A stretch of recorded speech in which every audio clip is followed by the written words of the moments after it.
পাকিস্তানের জন্য মোদির মাস্টার প্ল্যান রেডি। জলযুদ্ধে কুপকাত পাকিস্তান। লক্ষ্য 2029 নির্বাচন। বিরাট সিন্ধু পরিকল্পনা নিয়ে নিয়েছে নয়াদিল্লি। সিন্ধু থেকে বিয়াস 14 কিলোমিটারের মহাসুড়ঙ্গ গড়বে জলবিপ্লব। পাকিস্তানকে ফের জোরালো বার্তা দিয়ে দিল মোদীর সরকার। একেবারে 4000 কোটি টাকার প্রকল্প।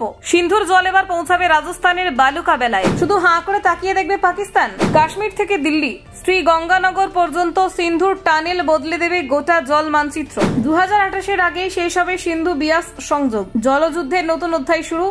ভারত এবার পাকিস্তানে এক ফোঁটা জলও যেতে দেবে না। টানেল, বোরিং মেশিন থেকে রকশিল্ড, হাইটেক প্রযুক্তিতেই গড়বে এই মহাপ্রকল্প।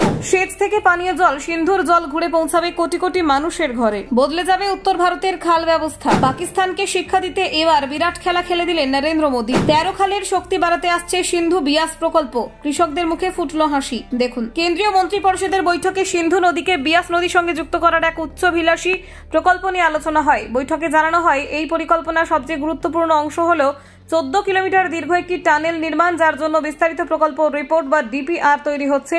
এই রিপোর্ট তৈরি করছে বহুজাতিক সংস্থা লারসেন অ্যান্ড টুব্রো।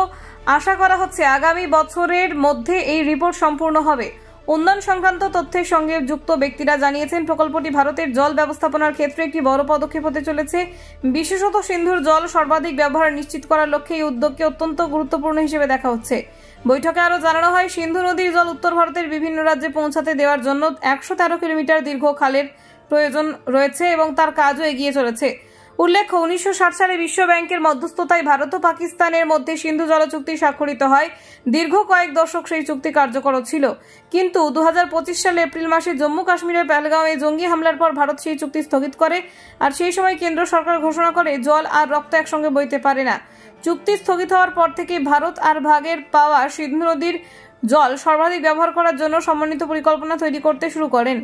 এরই অঙ্গ হিসেবে বিয়াসের সঙ্গে সিন্ধুকে যুক্ত করার পরিকল্পনার বাস্তবায়ন হচ্ছে। এই প্রকল্প সম্পূর্ণ হলে ভারতের জল নিরাপত্তা আরও শক্তিশালী হবে বলে মনে করা হচ্ছে। তবে এই উদ্যোগের সবচেয়ে কঠিন অংশ হচ্ছে পাহাড়ি অঞ্চলে টানেল নির্মাণ। বিশেষজ্ঞদের মতে, 14 কিলোমিটার টানেল খোঁড়ার জন্য আগে শিলা পরীক্ষা করতে হবে। কোথাও সরাসরি টানেল বোরিং মেশিন ব্যবহার করে সুড়ঙ্গ তৈরি হবে, আবার কোথাও পাইপ বসানোর মাধ্যমে পথ তৈরি করতে হবে। নিরাপত্তা ও দ্রুততার জন্য আধুনিক প্রযুক্তি ব্যবহারের পরিকল্পনা নেওয়া হয়েছে। ডিপিআর রিপোর্ট হাতে পাওয়ার পর সরকার দ্রুত নির্মাণ কাজ শুরু করবে। টানেলটি জম্মু ও কাশ্মীরের কাঠুয়া জেলার উজ মাল্টিপারপাস প্রজেক্টের সঙ্গে যুক্ত হবে। এর মাধ্যমে রাভির উপনদী উজ নদী থেকে জল নিয়ে বিয়াস মেশিনে পাঠানো যাবে। ফলে রাভি, বিয়াস এবং সতলাজ নদীর ব্যবস্থা সরাসরি সিন্ধু বেসিনের সঙ্গে যুক্ত হয়ে যাবে। প্রকল্পটি সম্পূর্ণ হলে ভারতের ভাগে পড়া জলের সর্বাধিক ব্যবহার করা সম্ভব হবে।